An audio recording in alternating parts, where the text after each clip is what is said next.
3 o'clock in the morning again, and I'm reflecting. I was going to sit and read this whole list, talk about a few of the guns that really stood out to us, but I decided instead I'm just going to highlight one or two, or a couple, or a few from each letter, because this list is alphabetic. So, out of the 479 now, as of yesterday, we have tested a bunch of weapons. So, alphabetically, one or a couple or a few. One of two in this one. Alexander Arms. It's an AR. It's in 50 AE. Or 50 Beowulf, 50 Beowulf. Not bad at all. A&T 30 carbine pistol. Nice muzzle flash. Beretta FS 92. What can you say about a pistol that's still successful from a company that's been in business since the 1500s? Can't argue with that.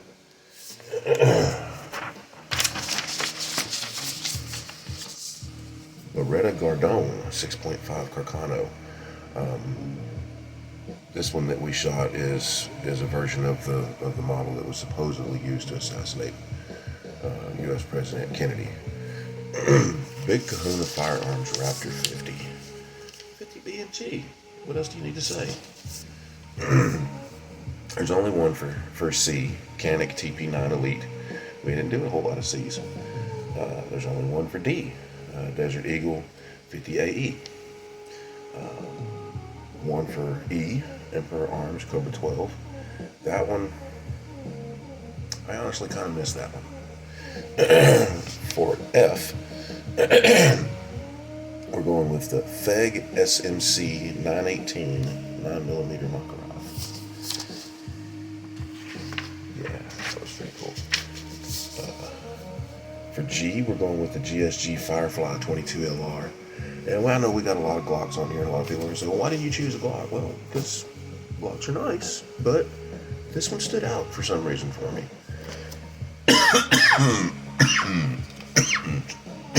Excuse me. Sinus strange. For H, we're going to go with Henry Lever Action 4570, Henry US Survival 22 LR. Can't go wrong with Lever Action, can't go wrong with 4570, and you can't go wrong with a little rifle that everything comes apart, goes into the buttstock, and the buttstock floats. So, that was a pretty good design there, Henry. Alright, we're also going to go with, on H, we're also going to go with the Hi-Point YC9 Gen 5. Yeah, I know some folks are going to pick on me for choosing a Hi-Point as a highlighted weapon, but can't argue with their lifetime guarantee, and the Gen 5 improvements are improvements. And every single Hi-Point that we've ever tested worked. So, can't argue with that.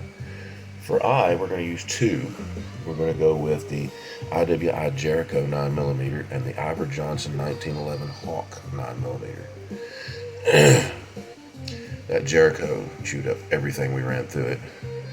And as much as I love saying that 1911 shouldn't be anything other than 45, I actually liked that old Ivor Johnson 9mm in 1911.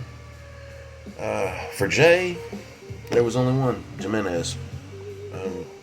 Can't really say much about it. So, K, Chris Vector 9mm. That is a sweet shooting thing for something that looks like it belongs in a sci-fi movie. And there's no other way to put it.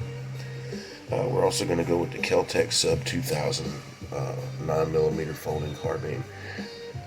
That's the model that actually started the Pew Pew videos for us. For L, the only choice is the Llama 1911. I'm not going to say Llama's bad. I'm not going to say Llama's good. I don't have enough opinion about them. But I haven't shot a 1911 yet that I didn't like. For M, we're going to do 4 out of M. The Mossberg MVP 308. That thing is just sweet, and I'm glad it is, even though I let it go, that it is still within the group. We're also going to go with the Mark IV British 303. That was pretty cool. The Magnum Research 500 Smith & Wesson Magnum. All I can say about it is that thing is hand cannon. A Marlin 1895 4570 lever action. And you can't go wrong with Marlin lever actions, and you can't go wrong with 4570. That's all I got to say about that. For N, we're going to go with Norinco AK-47, not the Mac 90, just a plain Jane AK-47, 7.62x3.9. You cannot argue. You cannot argue with the success of that weapon. Nothing in O. With P, we're going to go with 3. I'm choosing 3 from the list of P weapons. Pietta Great Western 2 357 revolver. I'm not huge on the Western style revolvers, but man, oh man, did that thing shoot sweet, and that cylinder spun smooth. And it seemed like it didn't stop spinning once you started it. It just, you pull that hammer about halfway back, hit that cylinder, and just watch it spin. Oh, I can't remember who ended up adopting that thing, but man, they got a sweet piece out of that. Also going to go with the PSA AR-15 and 458 SOCOM. Yeah, I gotta say, man, when Lamont lent us a couple of his weapons to do a video, when we shot that 458 SOCOM for the first time, I fell in love with that round. That's a Mutant 45, and it is a super fun round to shoot. It's got a little extra power over the normal 45. It's got a little extra accuracy since it's in the AR-15, and it's got a nice little kick, but it doesn't hurt or anything like that. But it's got a nice little kick to it. Also going to go with a Palmetto State Armory G310, otherwise known as an AR-10, in 308 Win. I'm pretty happy with that one so far. That one's a personal one. I'm happy with it. Real happy with it. With Remington, we also chose 3 weapons in Remington for R, I should say. The first one being a Remington 700 30-06. Yeah, that was nice. Also going to go with the Ruger Mark IV 22 LR, or the otherwise known as the Ruger Mark IV Light. Put off buying one of those for years, and I'm so glad I finally did, because that thing is super fun to shoot, and it looks really cool with a suppressor on it. Also going to go with the Ruger Super Red Hawk 44 mag revolver.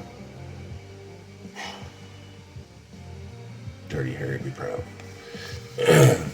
Alright, for S, we're going to do 5. Stag Arms ST-15, otherwise known as an AR-15, 18-inch, 7.62x3.9. It's an AR-15 chambered in AK rounds, and it's nice. We're going to go with the Savage 110 30-06. Can't go wrong with 30-06. It's a nice bumper of a round. We're also going to go with the Smith & Wesson 380 M&P Shield EZ M2.0 Performance Center. That was a easy racking, smooth shooting little 380. Cut slide, top ported barrel,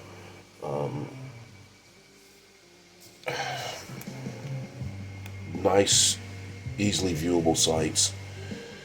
Nice weapon. Nice weapon. Smith & Wesson did good with that one. I like the easy Performance Center stuff. SDS US Army 1911 45 ACP. Can't go wrong with 1911. Spanish Mauser FR8 7.62x5.1. That's the one that came from my late father's collection. It was mine for a short time, and then I decided to let one of the nephews have it, and it was a pleasure having that. That was nice. And the nephew understands if it ever leaves him, it stays in the family. All right. For T, we've got 3. Tokarev TAR 12 semi-auto 12 gauge. That thing's fun. Thompson Center Hawkins 50 caliber black powder.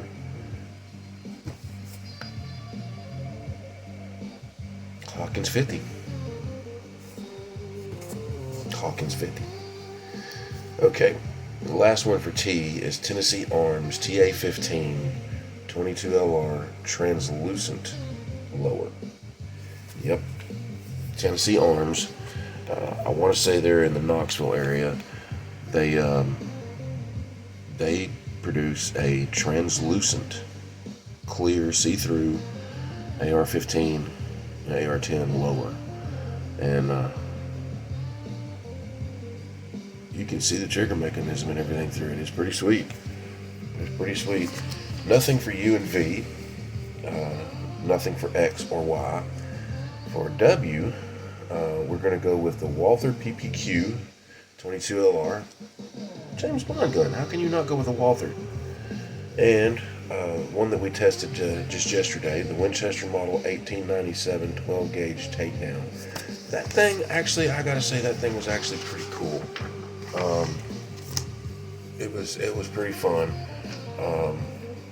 Gotta add, we also tested the Garson MC 1911. That was actually pretty cool too. Tested that yesterday. I gotta add that to this list. Okay, for Z, we've only got one. A Zastava MP70 AK-47 7.62x3.9. That thing was a super heavy mil stock build, but damn did it shoot good and accurate.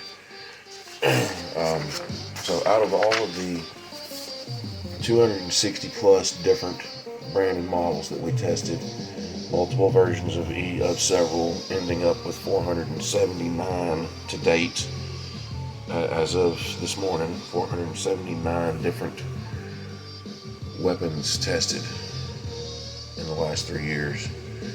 Those are the ones that I wanted to highlight out of this big list, because for some reason or another, each one of those stood out to me for some reason. So, with that being said,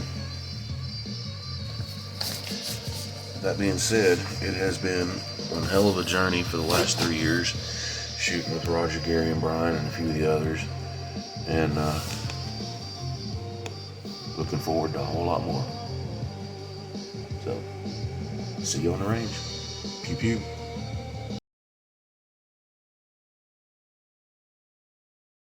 This is a test of the emergency pew pew alert system. It is only a test. If this had been a real pew pew emergency, you would be directed to the nearest pew pew staging location and given instructions to stand by for some patriotic redneck shit.